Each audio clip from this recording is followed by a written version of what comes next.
the earth and mother. One thing that I do want to acknowledge, not everyone has the same type of relationship with their mother. Not everyone has a positive relationship with their mother. Some people don't even know their mothers. Some people only have mother figures in the world. So when I say this, I say to take this with a grain of salt. I can't necessarily speak to every single experience because I'm one person. Regardless of whether or not we have a positive relationship with our mother or have our mothers in our lives, we have a relationship to feminine energy. Hello and welcome back to It's a Message with D. I hope you enjoyed last week's episode because I feel like there's more to say on the subject. There was a few things I did want to go over for last week's episode. If you have not already, make sure you like the video, subscribe to the channel, okay, so you can be updated anytime that I post new episodes. They come out every week. Hit the bell so you're notified on the day that they come out. If you haven't already, join the Patreon. Support an artist like me. Not everything up there you have to pay for. If you do want to get more immersed in my world, see other things that I come out with as far as artwork, music, poetry, stories, anything like that, that's going to be available on Patreon. I am in the process of releasing a little romantic series. Get ready. It's so fun. I feel like writing it is probably more fun than reading it. But yeah, if you are interested in things like that, make sure you hit the Patreon. Yeah. Let's get into the message for this week. All right, so continuing on with the message from last week with Earth. One of the most important things that I wanted to reiterate is how the Earth ties into the mother. Okay, like we say Mother Nature for a reason, right? Mother Nature is tied to the feminine. Okay, we consider Earth to be a feminine entity, more feminine energy than masculine. Earth and water are both feminine elements, whereas fire and air are masculine elements. So when we talk about Earth as a whole, we are referring to the more feminine nature of Earth. And so what is more feminine that we can relate to on a personal level than mother, right? So that's kind of what I really want to get into this week before I get into any other topic. I have a very unique relationship with my mother. Okay, like growing up, I didn't have the best relationship with her. I don't necessarily vibe with the idea that is always my story. It doesn't have to be my story, but it is my truth. Just because it's my truth doesn't mean I have to allow it to affect me as deeply and emotionally as it used to. Because it used to really affect me emotionally to the point where I was resentful, I was hateful, I was avoidant, I was so many different things. I had such a terrible relationship with feminine energy, with my mother herself, and like a lot of different things. I had to learn to develop a working relationship with myself because as much as I wanted to run away from my mother and the way that she, affected my life, I couldn't run away from half of myself because our parents make up us, right? Like you take some traits from your parents. And so like all the traits that I had inherited from my mom, I was so like, it made me angry. It made me ashamed. It made me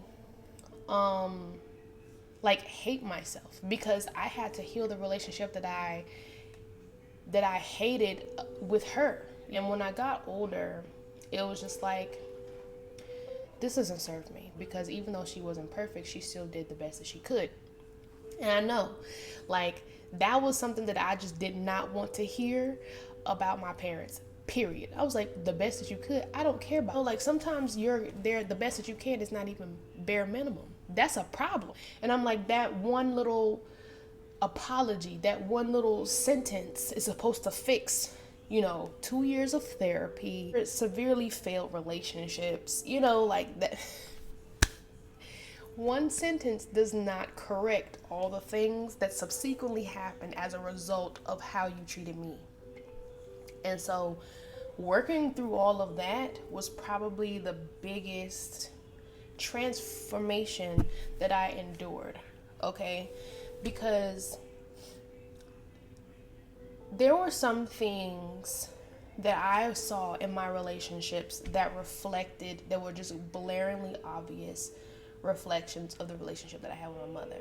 And that's just on a romantic level. It was same thing with friendships with other family members, with authority. I had a really peculiar relationship with authority for a long time. And so like there's so many things that came from my relationship with my mother that I had to heal, that wreaked a lot of havoc on my life. If it had not come to my attention sooner, I'd probably be unalived by now, just because that's how chaotic things were tending to get. So when I say these things, I don't say them lightly. I don't say, oh yeah, you need to heal because we want to kumbaya. I'm like, no.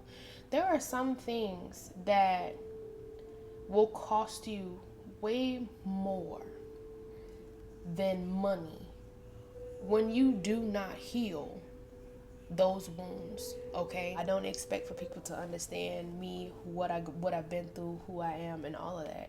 It's just that when I see something that tore me apart, I would rather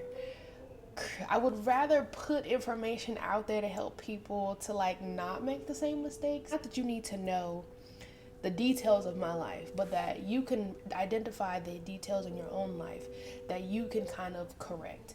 These are not things that take lightly, and they're not necessarily easy. There's a lot of admittance to your own wrongs. There's a lot of admittance to your own hatred, jealousy, envy, insecurity.